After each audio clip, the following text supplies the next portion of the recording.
Hello children, good morning. Hope you all are fine.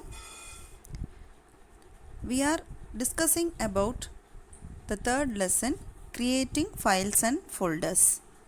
In this topic, we have discussed what is a file, what is a folder, Windows Explorer and parts of the Windows Explorer, creating a file or folder, renaming a file or folder, copying a file or folder, and moving a file or folder. All these topics we have discussed in the previous classes.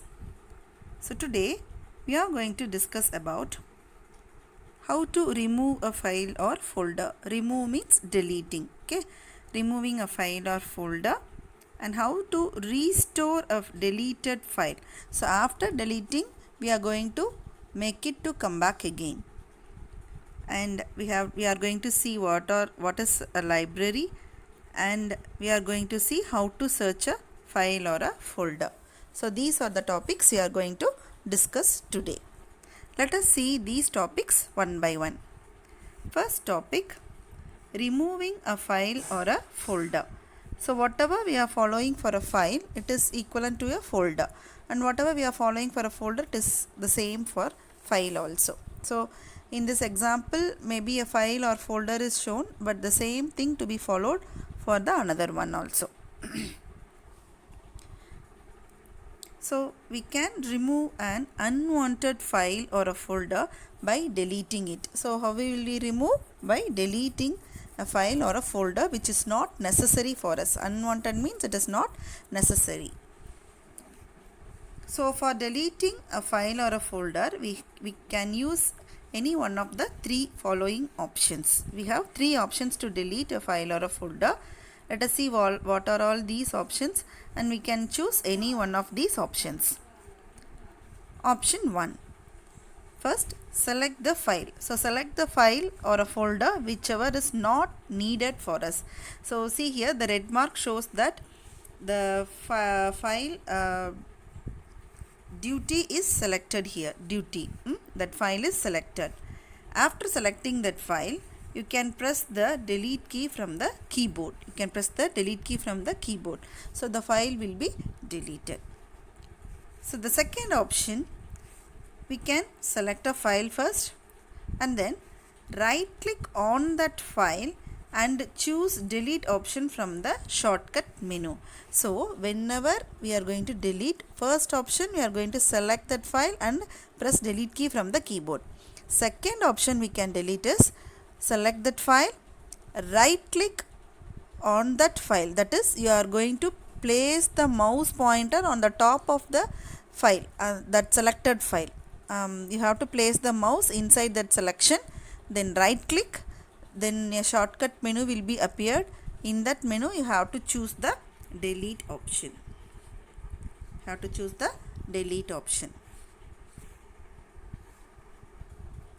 Third option, select that file whichever is going to be deleted, click on the organize button in the toolbar and select the delete option. You can use this third option also. So while clicking the organize button, you can see many options. From that you can select the delete option.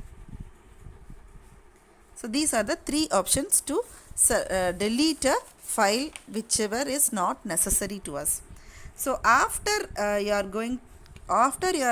giving the delete option, a confirmation box will be displayed here. So any of the three options, maybe pressing the delete key or from the shortcut menu or from the organize button, you will have this confirmation box, that is delete file message dialog box.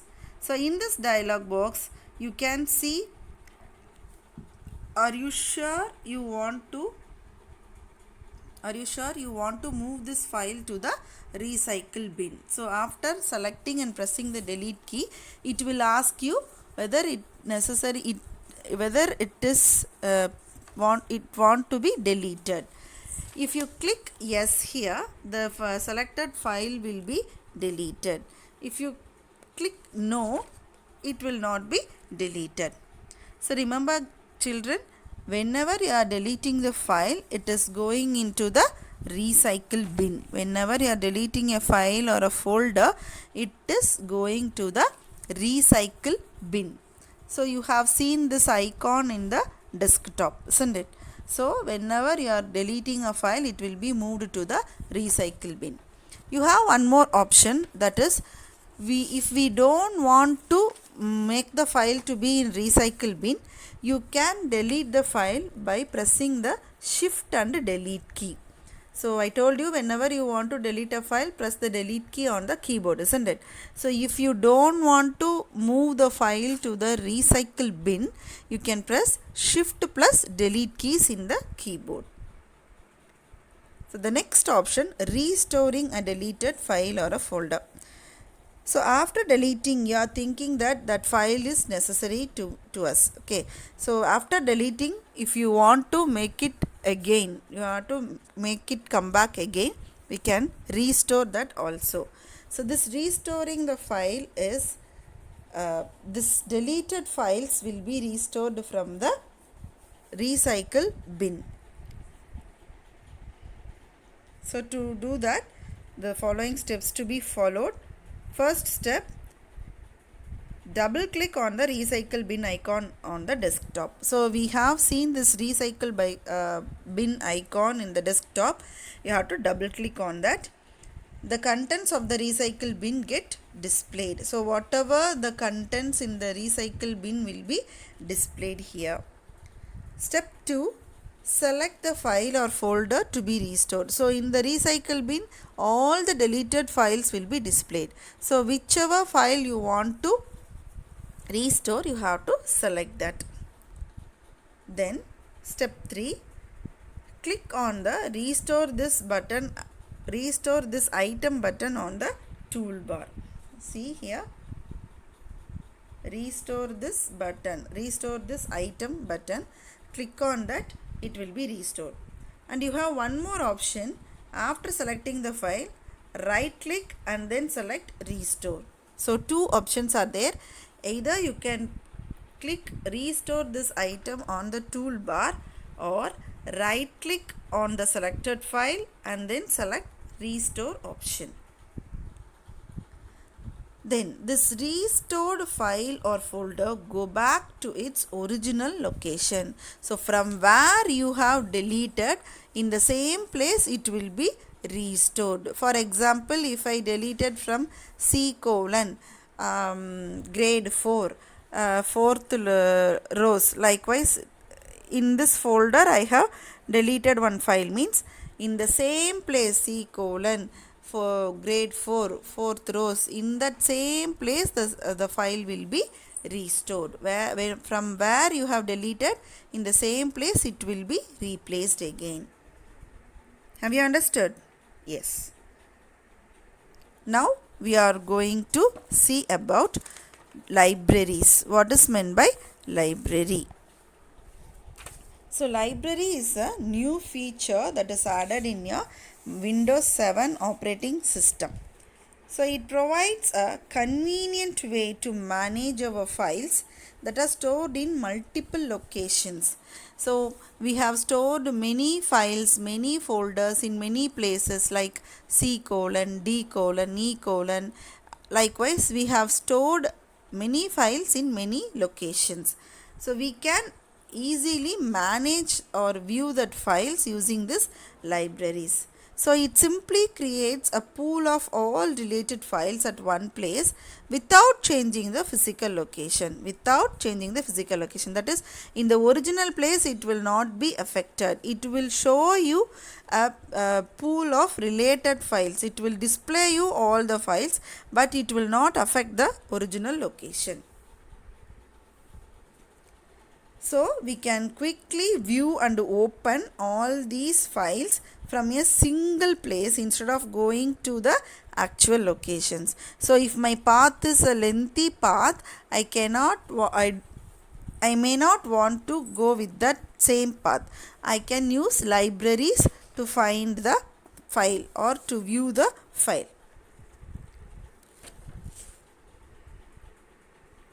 So there are four default libraries are there in Windows. They are documents, music, pictures and videos. How many default folders? Default libraries? 4. That is documents, music, pictures and videos. Okay. So for example, we can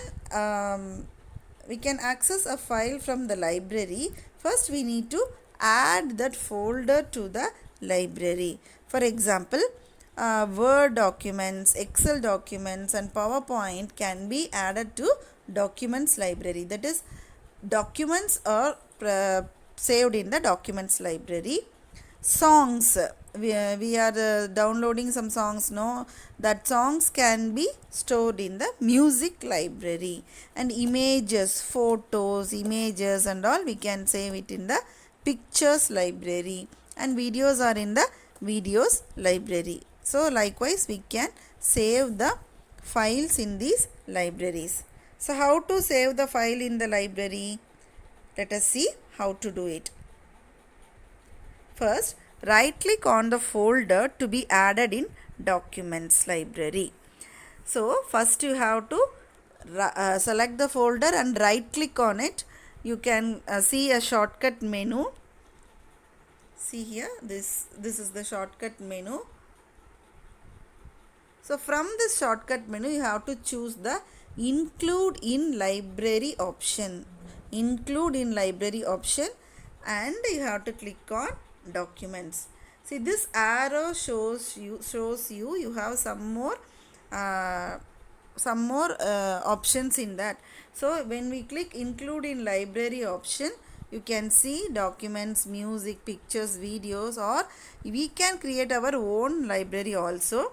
So I am going to include the documents in documents library. So it is selected. So to make a folder in library, to create a folder in library, select that file, right click on it, select include in library option, and then select on which library you want to be saved. If it is a music file, go to music. If it is a video file, go to videos library. Likewise we have to select. So this folder will be physically stored at its original location, but will now show up in the documents library. So already it is in its original place, but it will display in the library, the documents library. In the same way, we can add files in the libraries also. Now we have seen the folder, isn't it? The same way we can add files also. And with these 4 default libraries, we can also create our own library and add files to it. So I told you already, we can create our own library and we can add files or folders in it. Are you clear in libraries topic, children? Yes. So let us move on to searching files or folders. Okay. Sometimes we may not remember where the file location is. We know the name of the file, but we don't know where I have saved the file, where we have saved the file. So in such cases, we can search the file or folder using the search box. So it will reduce our time, isn't it? Time and effort. So we can search a file using the search box in the Windows Explorer. So to search a file using Windows Explorer, what are the steps to be followed? Open the drive or folder where we want to search the required file. For example, in C:, I have saved that file. That only I have remembered, means just open that C:. Okay. Then type a word or part of a word in the search box. So I told you the name of the file is remembered, isn't it? So from that name, you can type the name. So whenever it gets the name, it started to search. Okay. So we can type the full name of the file, or we can give just the part of it. So for example, see here, when we start typing, the search begins automatically. So whenever we start to type a single letter, it starts to search with that letters. So as we type each character, the contents of the drive or folder are filtered to display the subfolders or files matching that specified word. For example, here the word Anthony is typed, isn't it? So for that word, so wherever the word Anthony is found out, it will display all the files. It may be a music file, or it may be a document, it may be any file. Okay, so Excel file, PowerPoint file, wherever the name of the file is having that name, it will be displayed here. So to search a file, we can type a letter, or we can type the name of the file or part of the name of the file. It will be displayed in the Windows Explorer window. So I think you have understood this lesson, children. So today we have seen removing a file or a folder, restoring a deleted file or a folder, libraries, and searching files or folders. So these things today we have learnt, isn't it? Thank you, children.